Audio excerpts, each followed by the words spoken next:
नमस्कार और स्वागत है आपका अपने YouTube चैनल में, जहां पर आपको NCERT सोशल साइंस कक्षा 6 to 12 के कंप्लीट नोट्स को तैयार कराए जाएंगे, जिससे कि आपको झारखंड टेट, TGT, PGT इन सभी की तैयारी हो जाएगी। तो देखिए, आज का जो हमारा मुख्य बिंदु है वो है NCERT हिस्ट्री कक्षा 6 के चैप्टर 9 को आज हम पढ़ेंगे। और हर बार की तरह 10 ही क्वेश्चन कराए जाएंगे, जो काफ़ी महत्वपूर्ण है क्योंकि वो NCERT से है। और इस अध्याय का नाम है, चैप्टर का नाम है व्यापारी, राजा और तीर्थयात्री। तो चलिए, जो सबसे पहला मुख्य बिंदु है वो है काला सोना।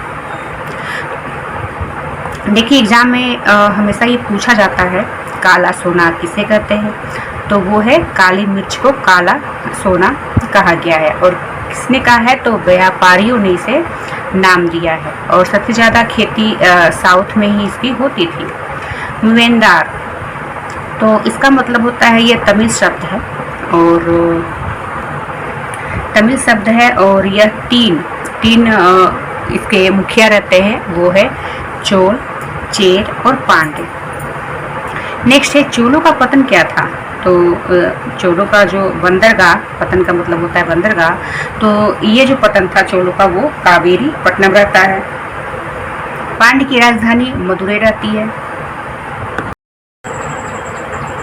और नेक्स्ट है सातवाहन। तो देखिए, सबसे प्रमुख राजा और सातवाहन के जो रहते हैं वो रहते हैं गौतमी पुत्र सातकर्णी।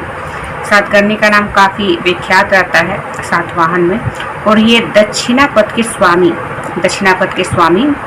कहा गया है सातवाहन को। सातवाहनों को दक्षिणापथ के स्वामी कहा गया है। और सातवाहनों में सबसे प्रमुख राजा, सबसे विख्यात राजा, सबसे कह सकते हैं महान राजा गौतमी पुत्र सातकर्णी। देखिए, सातवाहनों की ये विशेषता रहती है कि वो अपने नाम के साथ अपने माँ का नाम को वो जरूर लगाते थे। लेकिन इसका मतलब ये नहीं था कि महिला प्रधान राजा कर सकते हैं कि ऐसा था, या फिर जो शासन था वो महिला प्रधान रहता है, ऐसा नहीं है। बल्कि वो महिलाओं को, अपनी माँ को सम्मान देने के लिए अपने साथ अपनी माँ के नाम को जोड़ते थे। नेक्स्ट है रेशम मार्ग। तो रेशम तकनीक का आविष्कार आप जानते हैं चीन में होता है 7000 साल पहले। नेक्स्ट है कुषाण। तो कुषाण जो रहते हैं, इसे सिल्क रूट पर नियंत्रण रखने वाले शासक कहा गया है कुषाणों को। सिल्क रूट, रेशम मार्ग, जब भी आप पढ़ेंगे तो उनके साथ कुषाण का नाम आपको जरूर आएगा। और इनकी जो राजधानी रहती है और जो शक्तिशाली केंद्र रहते हैं वो पेशावर और मथुरा, दो प्रमुख शक्तिशाली केंद्र कुषाणों के रहते हैं। सबसे पहले सोने के सिक्के, सबसे पहले सोने के सिक्के जारी करने वाले जो रहते हैं वो कुषाण रहते हैं। लेकिन सबसे ज़्यादा सोने के सिक्के, तो इसमें नाम आता है गुप्त वंश का।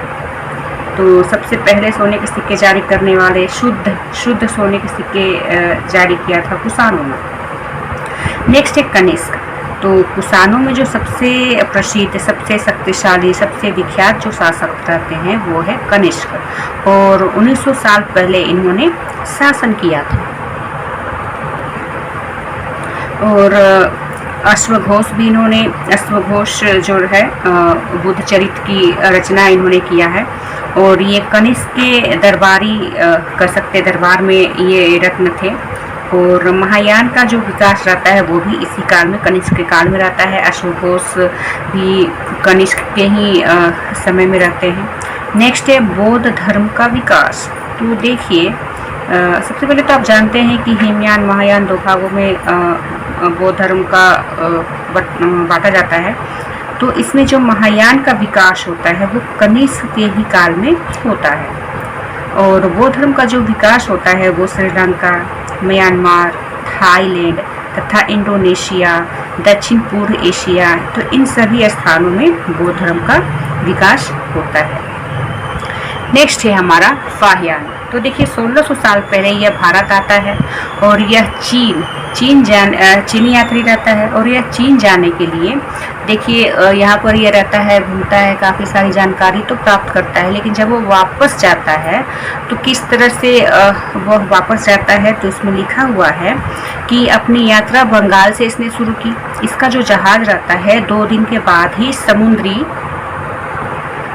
तूफान में फंस जाता है और 13 दिन के बाद आंधी तूफान जो रहता है वो रुकता है और 90 दिन के बाद यह जावा पहुंचता है।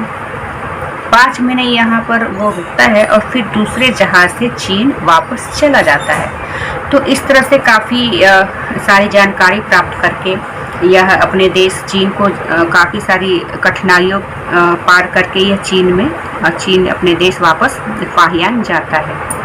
तो इस तरह से जो हमारा अध्याय 9 है, व्यापारी, राजा और तीर्थयात्री, उसका आज का ये पार्ट 1 है और आशा है कि इसमें काफ़ी सारी 10 प्रश्न से भी ज़्यादा आपको जानकारी मिल गई होगी। वो भी काफ़ी महत्वपूर्ण है क्योंकि मैंने सिर्फ महत्वपूर्ण बिंदुओं को ही नोट किया है। तो आज के लिए इतना ही और नेक्स्ट पार्ट में हम इसी चैप्टर के सेकंड पार्ट को जानेंगे और हुई जानकारियों को प्राप्त करेंगे। तब तक आप इस चैनल को लाइक, शेयर और सब्सक्राइब करना बिल्कुल ना भूलें। धन्यवाद।